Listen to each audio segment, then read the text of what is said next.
Two supermassive black holes on collision. Astronomers have discovered a distant pair of titanic black holes on a collision course. Each black hole's mass is more than 800 million times that of our Sun. As the two gradually draw closer together in a death spiral, they will begin sending gravitational waves rippling through space-time. Those cosmic ripples will join the as-yet-undetected background noise of gravitational waves from other supermassive black holes. Even before the destined collision, the gravitational waves emanating from the supermassive black hole pair will dwarf those previously detected from the mergers of much smaller black holes and neutron stars. Collisions between enormous galaxies create some of the most extreme environments we know of, and should theoretically culminate in the meeting of two supermassive black holes. So it was incredibly exciting to find such an immensely energetic pair of black holes so close together in our Hubble Space Telescope images, said Andy Goulding, an associate research scholar in astrophysical sciences at Princeton, who is the lead author on a paper appearing July 10 in Astrophysical Journal Letters. Supermassive black hole binaries produce the loudest gravitational waves in the universe, said co-discoverer and co-author Chiara Mingarelli, an associate research scientist at the Flatiron Institute's Center for Computational Astrophysics in New York City. Gravitational waves from supermassive black hole pairs are 1,000,000 times louder than those detected by LIGO. When these supermassive black holes merge, they will create a black hole hundreds of times larger than the one at the center of our own galaxy, said Princeton graduate student Chris Pardo, a co-author on the paper. The two supermassive black holes are especially interesting because they are around 2.5 billion light-years away from Earth. Since looking at distant objects in astronomy is like looking back in time, the pair belong to a universe 2.5 billion years younger than our own. Coincidentally, that's roughly the same amount of time the astronomers estimate the black holes will take to begin producing powerful gravitational waves. In the present-day universe, the black holes are already emitting these gravitational waves, but even at light speed the waves won't reach us for billions of years. The duo is still useful, though. Their discovery can help scientists estimate how many nearby supermassive black holes are emitting gravitational waves that we could detect right now. Detecting the gravitational wave background would help answer some of the biggest unknowns in astronomy, such as how often galaxies merge and whether supermassive black hole pairs merge at all, or if they become stuck in a near-endless waltz around each other. It's a major embarrassment for astronomy that we don't know if supermassive black holes merge, said Jenny Green, a professor of astrophysical sciences at Princeton and a co-author on the paper. For everyone in black hole physics, observationally this is a long-standing puzzle that we need to solve. Supermassive black holes can contain millions or even billions of suns worth of mass. Nearly all galaxies, including our own Milky Way, contain at least one of these behemoths at their core. When galaxies merge, their supermassive black holes meet up and begin orbiting one another.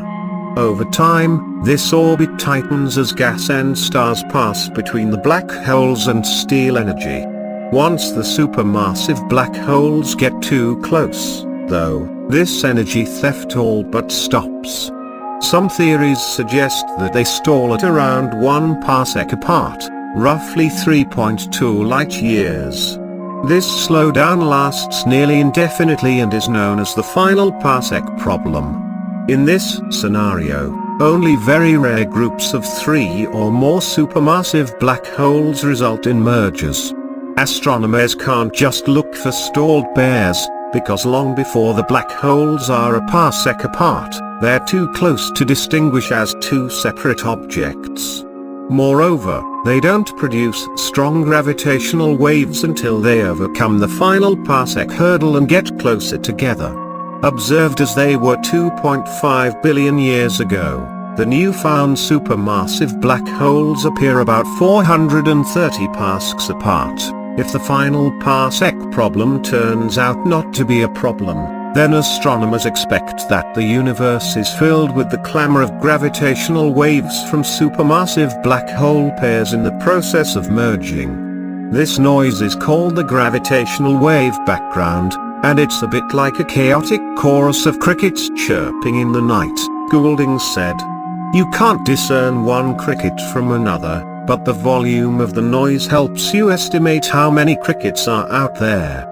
If two supermassive black holes do collide and combine, it will send a thundering chirp that will dwarf the background chorus, but it's no small task to hear it. The telltale gravitational waves generated by merging supermassive black holes are outside the frequencies currently observable by experiments such as LIGO and Virgo, which have detected the mergers of much smaller black holes and neutron stars. Scientists hunting for the larger gravitational waves from supermassive black hole collisions rely on arrays of special stars called pulsars that act like metronomes, sending out radio waves in a steady rhythm. If a passing gravitational wave stretches or compresses the space between Earth and the pulsar, the rhythm will be thrown off slightly. Detecting the gravitational wave background using one of these pulsar timing arrays takes patience and plenty of monitored stars. A single pulsar's rhythm might be disrupted by only a few hundred nanoseconds over a decade. The louder the background noise, the larger the timing disruptions and the quicker the detection will be made. Goulding, Green and the other observational astronomers on the team detected the two titans with the Hubble Space Telescope. Although supermassive black holes aren't directly visible through an optical telescope like Hubble, they are surrounded by bright clumps of luminous stars and warm gas drawn in by the powerful gravitational tug. For its time in history, the galaxy harboring the new-found supermassive black hole pair is basically the most luminous galaxy in the universe, Goulding said. What's more, the galaxy's core is shooting out two unusually colossal plumes of gas. When they pointed Hubble at it to uncover the origins of its spectacular gas clouds, the researchers discovered that the system contains not one but two massive black holes. The observational astronomers then teamed up with gravitational wave physicists Mingarelli and Pardo to interpret the finding in the context of the gravitational wave background.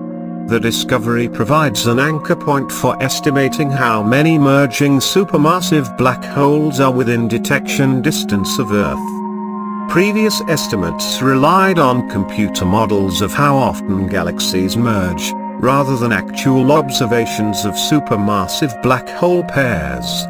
Based on the data, Pardo and Mingarelli predicted that in an optimistic scenario, there are about 112 nearby supermassive black holes emitting gravitational waves. The first detection of the gravitational wave background from supermassive black hole mergers should therefore come within the next 5 years or so. If such a detection isn't made, that would be evidence that the final parsec problem may be insurmountable. The team is currently looking at other galaxies similar to the one harboring the new-found supermassive black hole binary. Finding additional pairs will help them further hone their predictions. This is the first example of a close pair of such massive black holes that we've found, but there may well be additional binary black holes remaining to be discovered, said co-author Professor Michael Strauss, the Associate Chair of Princeton's Department of Astrophysical Sciences. The more we can learn about the population of merging black holes, the better we will understand the process of galaxy formation and the nature of the gravitational wave background.